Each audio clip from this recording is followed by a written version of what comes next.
절대 철수 없다는 안철수.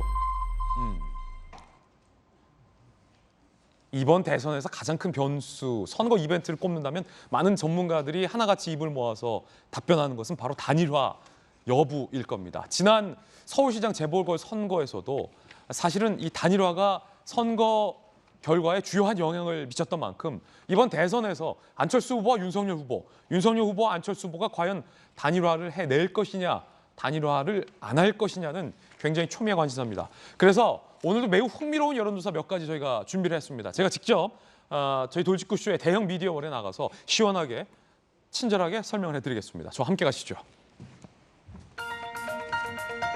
요즘 이 여론조사 보는 재미가 있는 것 같습니다. 여론조사 공정위 발표한 이재명 후보, 윤석열 후보 이 두 후보의 여론조사 결과와 추이, 따끈따끈한 여론조사 결과 제가 설명해드리겠습니다.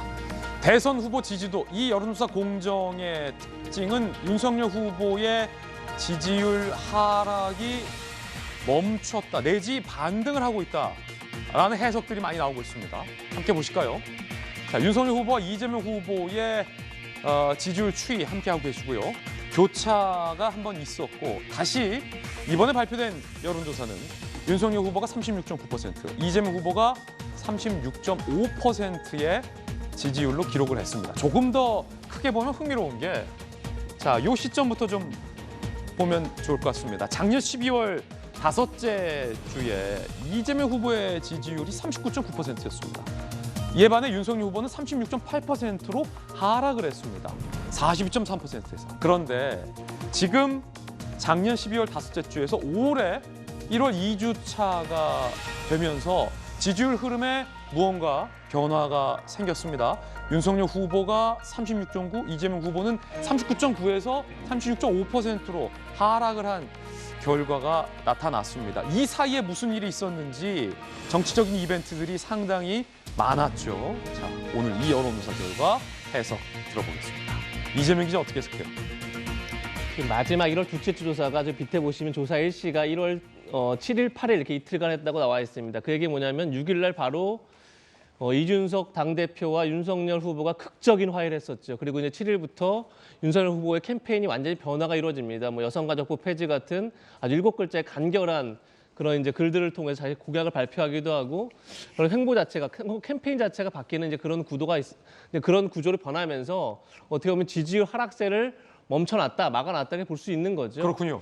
근데 전 여기서 꼭 봐야 될 게, 이제 윤석열 후보의 지지율이 다시 반등을 할 기획을 잡았으니까 지금부터 뭐 이제 국민의힘을 열심히 뛰면 된다. 물론 당연히 그런 이제 뭐 생각할 수 있겠지만, 윤석열 후보 그리고 국민의힘 스스로가 지금 이 지지율이 왜 이렇게 반등했다가 다시 떨어졌다가 다시 올라갔다, 이런 이렇게 널뛰기가 이게 심한지에 대해서 냉정하게 평가할 필요가 있다는 생각이 분명히 듭니다. 그러니까 윤석열 후보가 스스로 얘기한 것처럼 본인이 정치를 시작할 때 본인이 말한 거니까 뭐 조국의 위선, 뭐 추미애 오만에 대한 반대 극부로 정치에 불려 나왔죠. 그만큼 이제 문재인 정부에 어떻게 반대하는 사람들의 정권 교체를 하고자 하는 욕망, 그런 이제 열망들의 반사체로서 이제 정치에 등장을 했고 높은 지지를 받았습니다. 그런데 계속 실망감 줬다 이렇게 평가가 많이 나오는 거죠. 본인이 충분히 자신의 정치력, 자신의 위기가리 능력을 보여주지 못할 때 지지율이 크게 떨어집니다. 그래서 이제 다시 반등의 길을 삼긴 했는데, 그럼 지금부터 본인의 정치력, 본인의 비전, 윤석열의 대한민국은 어떤 나라인지에 대해서 보여주지 못하면 다시 실망감이 더 커지겠죠, 이제.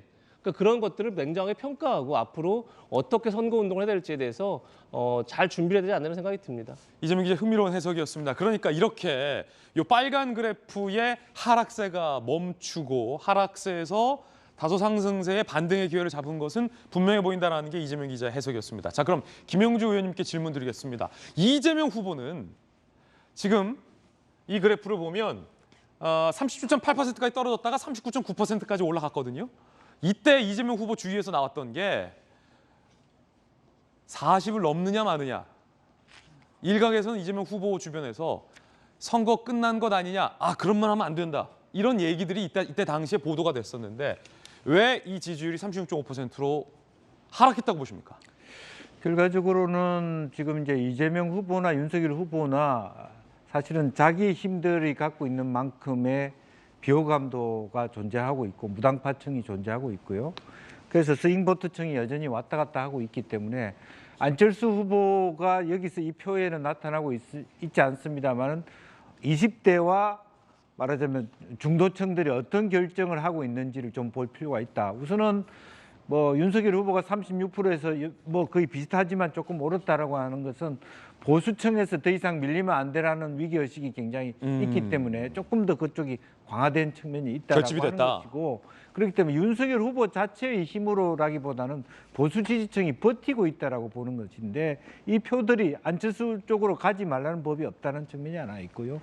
이재명 후보가 본질적으로 완팀을 통해서 다시 스타트업을 하고 있습니다만, 스타팅을 하고 있는데 어쨌든 40%의 벽 속에서 이렇게 큰 비전을 만들어 가지 못하고 있다는 것은 아마 숙제로 남아 있는 것 같고요. 이제 그런 면에서 앞으로 아마 한 주 정도, 즉 지난주부터 완팀이 됐기 때문에 실제적으로 이제부터는 정책 경쟁으로 들어가고 있거든요. 특히 이제 20대에서 뭐 이준석 대표가 얘기하듯이 20대 남성들 위주로 이탈표가, 이재명 표에 이탈표가 있는지 없는지, 그렇군요. 혹은 중도층이 빠져나가는지, 뭐 그것이 중도에 남는지 안철수 쪽으로 가는지, 이런 부분에 대해서는 당내에서 아마 분석을 하고 있을 것이라고 보여집니다.